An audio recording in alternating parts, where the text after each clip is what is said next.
What's up, YouTube? In this episode, I will be completely refinishing the headlights on the Impreza.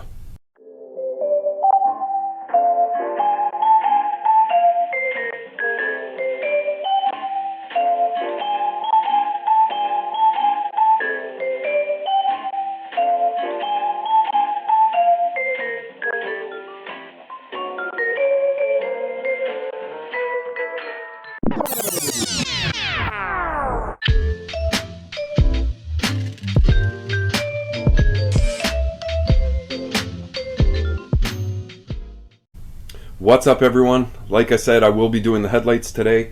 I have quite a few things planned for the actual headlights, but let's take a look at them first. They have a lot of hazing to them, some very fine cracking that you can't see head on, but when you look down you can kind of see some hairline cracks through it. There's water, little water droplets built up on the inside.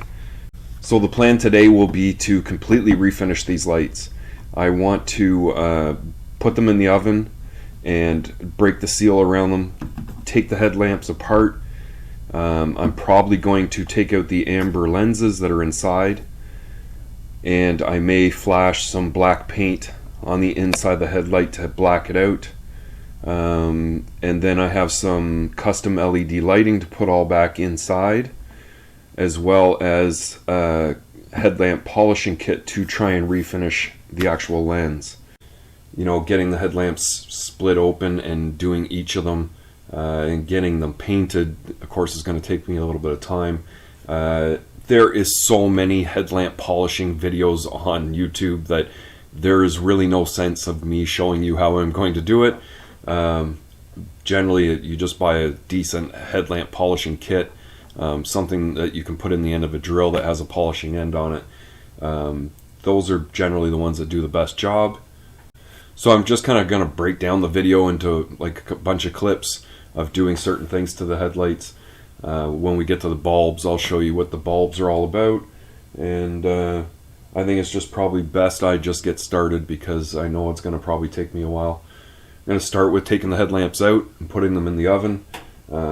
Not a whole lot to getting these lights out. You probably want to take the grill. There's two 10mm bolts up the top and a 10mm bolt in behind here. You can get the headlights out without removing the bumper, giving yourself some extra room by popping two clips on the bumper right here. You can get that third bolt that's down there and then just popping it from the fender and the bumper liner, and it'll just pop out, disconnect the wiring, and I have it. Not a whole lot to it. So yeah, I'm going to pop these guys out and we'll get them cracked open first thing.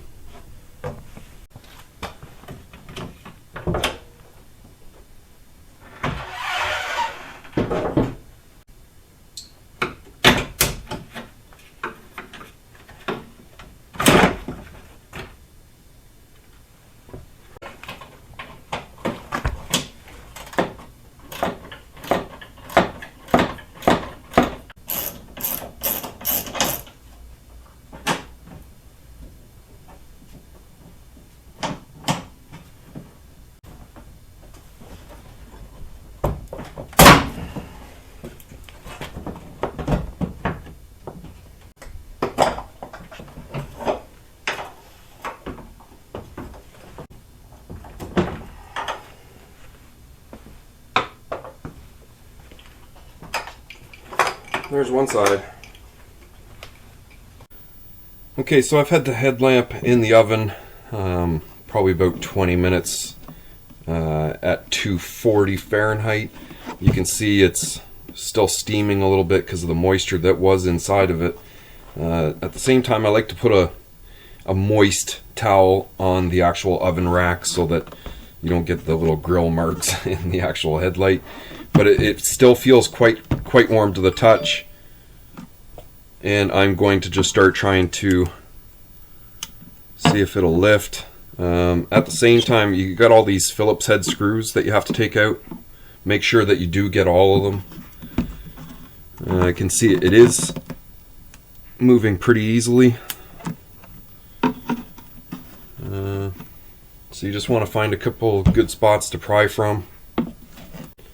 And then along here at the bottom, you also have a clip that you have to lift while you're trying to separate. You'll see once you get all the clips, you can almost just start grabbing the two halves and pulling it apart. You want to try and not get the urethane everywhere. So as I go along, I like to try and just pull out the little strands of it, make sure it's not falling into the light.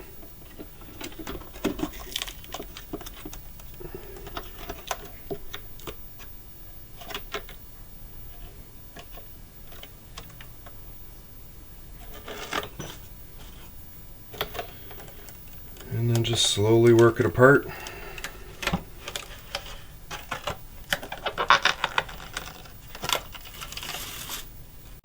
And there's one half, and there is the lens.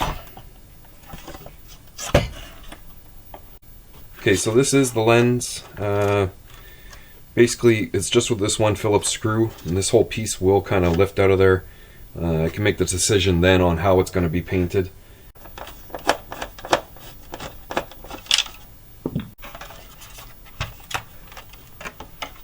So you kind of want to get it away so that it doesn't get onto the actual piece. But I mean, you can see the inside of it, very clean actually, and most of this moisture actually builds up on the actual lens, probably due to the light passing through and trying to condensate on it. So I'm pretty sure for this actual piece I will be popping out the top amber lens to let that bulb still pass through. And then I will probably paint over this reflector, which is going to take a few coats. I'm going to pull out this lens, and then I'll be able to black out the entire piece. Okay, so I've kind of finished up this lens. You can see it is a lot clearer than what it was. It isn't perfect. I really had to do a lot of work to get it to this point. There's definitely some swirl marks and scratches that you can pick up with the eye, but overall the lens looks so much better than it did, and I just can't seem to polish it down anymore to get rid of the deeper scratches.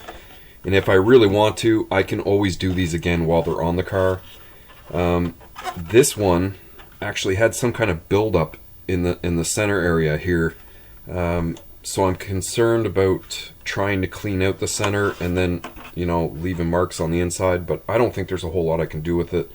I've been letting the centerpiece actually set and dry from painting. So here is the center bezel. I don't really want to be touching it too much. And I'm pretty much ready to start putting this together, but you can see how the blackout lens is, or the blacked out bezel is really going to come through the lens now. Yeah, so I'm ready to try and start putting these together, and hopefully everything goes as planned.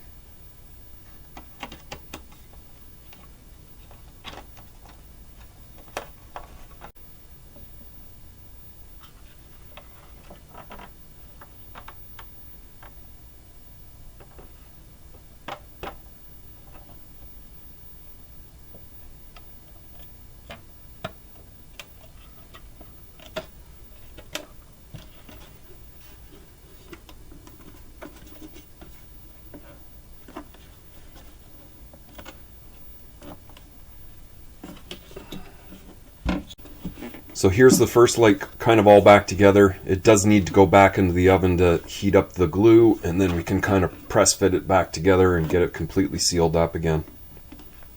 Now I've got the headlights completely back together. All the screws are back in, and it's completely fastened and sealed. So we're ready to put in some bulbs, and I've scored a bunch of Amazon bulbs, all LEDs. A few of them are for rated CAN bus. Maybe all of them are. So I really don't expect too many lighting problems, but you never know. I may have to put a resistor in line somewhere to make the bulbs work the way I want them to. So I'll start with these bulbs.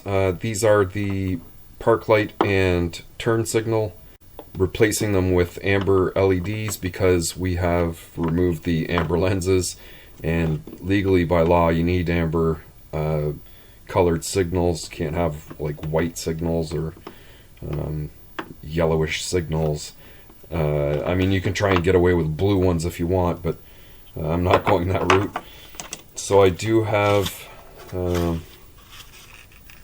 some really big, probably really bright amber turn signals, and then I've got like the 194 style. Well, it looks like I grabbed white and amber, or I don't know. Anyway, they should be able to go into this one. So I'll put those in, and then for our high beam, low beam, I don't know, these guys, they look pretty cheap, but hopefully they do the job. And I expect kind of the same deal with these ones. Yeah. So I'm going to mount all these bulbs in, and then we'll be ready to reinstall the lights. So here you can see I've got the lights back into the car. They completely changed the look of the car without the amber lenses in there. Unfortunately, the low beams, was it the low beams? Yeah. They are, one of the bulbs is not lighting properly. It was really dim. I kind of tested it right down to the board, and it won't light up properly. Only like a quarter of it is lighting up. So I'm actually going to have to return those and get some new bulbs. So I'm going to set the camera down and just kind of give you a general look of what they look like with the lights all going. Now the signals are very bright. I was quite surprised to see how bright they are, but I'll show you what they look like all lit up, and you guys can give me your honest opinion. Okay, so here is park lights and left signal and daytime running lights, which is the same bulb as always as it was before, and then the high beams. Can definitely tell the difference in color anyway. So I am pleased on how they did turn out. I can still see a little bit of a yellow tinge in them, so I probably will polish them up again while being on the car. Just tape up around them and use the other kit that I have to try and get some more clearness out of the actual lens. And then of course return the bulbs that are no good, and then get some new bulbs so I can try them in there. I also have been trying to play with the head unit and getting the Wi-Fi going. I ended up getting a wireless access point that I put inside the garage. It covers the garage really well, but I may have to move it to the front so that I can get a really good connection out in the driveway. But I have been playing around with that, so there'll be a future video of that as well.